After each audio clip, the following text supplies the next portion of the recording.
Gulf GTV പ്രഭാത വാർത്തയിലേക്ക് സ്വാഗതം. പ്രധാന വാർത്തകൾ.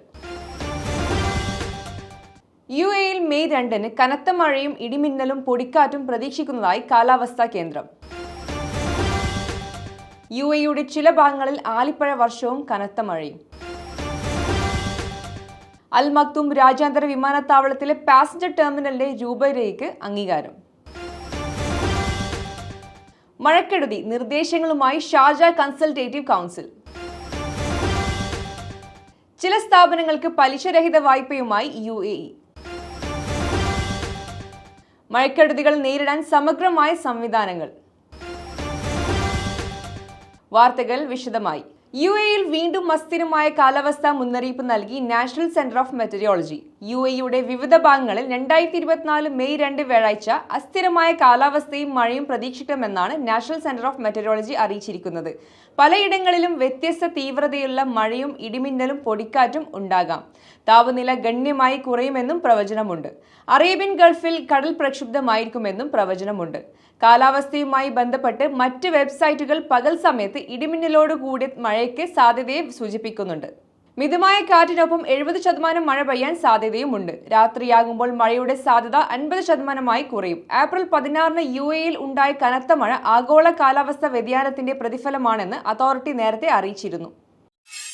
നാഷണൽ സെന്റർ ഓഫ് മെറ്റീരിയോളജിയുടെ റിപ്പോർട്ട് അനുസരിച്ച് വൈകുന്നേരം 4 മണിയോടെ ദുബായിലെ അൽ ഖുദ്ര റോഡിൽ കനത്തതോ മിതമായതോ ആയ മഴ പെയ്തിട്ടുണ്ട്. സ്റ്റോം സെന്റർ അതിന്റെ ദൃശ്യങ്ങൾ സോഷ്യൽ മീഡിയ പ്ലാറ്റ്ഫോമുകളിൽ പങ്കുവച്ചിട്ടുണ്ട്. അൽ മക്തൂം ഇന്റർനാഷണൽ എയർപോർട്ടിലെ പുതിയ പാസഞ്ചർ ടെർമിനലിന്റെ രൂപരേഖയ്ക്ക് UAE വൈസ് പ്രസിഡന്റും പ്രധാനമന്ത്രിയും ദുബായ് ഭരണാധികാരിയുമായ Sheikh Mohammed bin Rashid Al Maktoum അംഗീകാരം നൽകി. 10 വർഷത്തിനകം ദുബായ് രാജ്യാന്തര വിമാനത്താവളത്തിന്റെ എല്ലാ പ്രവർത്തനങ്ങളും ക്രമേണ പുതിയ വിമാനത്താവളത്തിലേക്ക് മാറ്റും. ദുബായ് ഏവിയേഷൻ കോർപ്പറേഷന്റെ പദ്ധതിയുടെ ഭാഗമായി 128 ബില്യൺ ദിർഹം ചെലവ് കണക്കാക്കുന്ന ടെർമിനലിന്റെ നിർമ്മാണം ഉടൻ ആരംഭിക്കും. മഴക്കെടുതിയിൽ വലിയ നാശനഷ്ടങ്ങൾ ഉണ്ടായ ഷാർജയിൽ ഭാവിയെ മുന്നിൽ കണ്ട് പരിഹാര നിർദ്ദേശങ്ങൾ രൂപപ്പെടുത്താൻ അധികൃതർ. ഇതുമായി ബന്ധപ്പെട്ട വിവിധ ദീർഘകാല ഹ്രസ്വകാല പരിഹാര നിർദ്ദേശങ്ങൾ ഷാർജ കൺസൾട്ടേറ്റീവ് കൗൺസിൽ അംഗങ്ങൾ ചർച്ച ചെയ്തു. നിലവിൽ മഴക്കെടുതിയിലുണ്ടായ നാശനഷ്ടങ്ങൾ അധികൃതർ വിലയിരുത്തി വരികയാണ്. ഇതോടൊപ്പം ദുരിതാശ്വാസ നടപടികളും പുരോഗമിക്കുന്നുണ്ട്. പൊതുസുരക്ഷയുടെയും അടിസ്ഥാന സൗകര്യങ്ങളുടെയും മേഖലയിലാണ് പ്രധാനമായും പരിഹാര നിർദ്ദേശങ്ങൾ ചർച്ചയിലായിരിക്കുന്നത്. പ്രകൃതി ദുരന്തങ്ങളെ വ്യത്യസ്തമായ രീതിയിൽ നേരിടേണ്ടതുണ്ടെന്നും അതുല്യമായ ആശയങ്ങൾ രൂപപ്പെടുത്താൻ സാധിക്കേണ്ടതുണ്ടെന്നും ഷാർജ കൺസൾട്ടേറ്റീവ് കൗൺസിൽ ചെയർമാനും മുൻ പരിസ്ഥിതി കാലാവസ്ഥാ വ്യതിയാന വകുപ്പ് മന്ത്രിയുമായ അബ്ദുള്ള ബിഹൈവ് അൽ നുഐമി പറഞ്ഞു.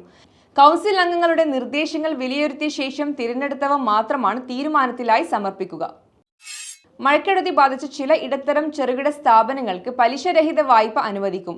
ഇമറാത്തി പൗരന്മാർക്ക് വേണ്ടി മുഹമ്മദ് റാഷിദ് ചെറുകിട ഇടത്തര വ്യവസായ വികസന സ്ഥാപനമാണ് ഇളവ് പ്രഖ്യാപിച്ചത്. ദുബായ് ഇക്കോണമി ആൻഡ് ടൂറിസം വകുപ്പ് കീഴിലുള്ള സംവിധാനമാണ് മുഹമ്മദ് റാഷിദ് ചെറുകിട ഇടത്തര വ്യവസായ വികസനം സ്ഥാപനം. സ്വദേശികളുടെ ഉടമസ്ഥതയിലുള്ള ഇടത്തരം ചെറുകിട സ്ഥാപനങ്ങൾക്ക് നിലവിലുള്ള ലോണുകളുടെ അടവ് നീട്ടി നൽകുകയും ഗ്രേസ് പീരീഡ് നൽകുകയും ചെയ്യും. ദശാബ്ദത്തിനിടെ രാജ്യത്തെ ബാധിച്ച ഏറ്റവും വലിയ പ്രതികൂല കാലാവസ്ഥയിൽ ഉണ്ടായ നഷ്ടം നികത്താൻ ബിസിനസ്സുകളെ സഹായിക്കുന്നതാണ് പദ്ധതി രൂപപ്പെടുത്തിയിട്ടുള്ളത്. ദുബായിലെ യോഗ്യരായ കമ്പനികൾക്ക് 6 മുതൽ 12 മാസം വരെ ഗ്രേസ് പീരീഡുള്ള പരമാവധി 3 ലക്ഷം ദിർഹം വരെ പലിശരഹിത വായ്പ നൽകും. നേരത്തെ മഴക്കെടുതി ബാധിച്ച ഉപഭോക്താക്കളുടെ വ്യക്തിഗത കാർ വായ്പകൾ തിരിച്ചടക്കുന്നത് 6 മാസത്തേക്ക് നീട്ടിവെക്കാൻ അനുവദിക്കണമെന്നും UAE സെൻട്രൽ ബാങ്ക് എല്ലാ ബാങ്കുകൾക്കും ഇൻഷുറൻസ് കമ്പനികൾക്കും നിർദ്ദേശം നൽകിയിരുന്നു. അധിക ഫീസോ പലിശയോ ലാഭമോ ചുമത്താതെയും വായ്പയുടെ അടിസ്ഥാന തുക വർദ്ധിപ്പിക്കാതെയും നിർദ്ദേശം നടപ്പിലാക്കാൻ നോട്ടീസിൽ ആവശ്യപ്പെട്ടിരിക്കുന്നത്.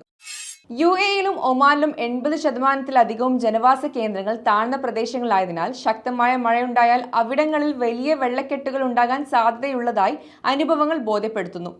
ഈ സാഹചര്യം പരിഗണിച്ച് ഭാവിയിൽ മഴയുണ്ടായാൽ നേരിടുന്നതിനായി ദീർഘകാല ഹ്രസ്വകാല പദ്ധതികൾക്കായി സജീവമായ ചർച്ചകൾ ആരംഭിച്ചിരിക്കുന്നു. റോഡുകളുടെയും പാലങ്ങളുടെയും ബിൽഡിങ്ങുകളുടെയും അടിസ്ഥാന സൗകര്യ വികസന പരിപാടികൾ, ഒരു മഴക്കെടുതിയിലുണ്ടായാൽ അടിയന്തരമായി നേരിടുന്നതിനുള്ള സാങ്കേതിക പദ്ധതികൾ എന്നിവയാണ് അധികൃതരുടെ മുന്നിൽ സജീവമായി ചർച്ചയ്ക്ക് വന്നിരിക്കുന്നത്. UAEയിൽ ഇക്കഴിഞ്ഞ മഴക്കെടുതി മൂലം ഏറെ ബുദ്ധിമുട്ടുകൾ അനുഭവിച്ചത് ഷാർജ എമിറേറ്റ്സ് ആണ്. ആ അനുഭവ ബോധ്യത്തിൽ നിന്നും അവിടെ പ്രത്യേക പദ്ധതികൾക്ക് രൂപം കൊടുക്കാൻ ഷാർജ കൺസൾട്ടേറ്റീവ് കൗൺസിൽ ഒരു പദ്ധതി സർക്കാരിന് മുന്നിൽ സമർപ്പിച്ചിരിക്കുകയാണ്. വാർത്തകൾ കഴിഞ്ഞു. നമസ്കാരം.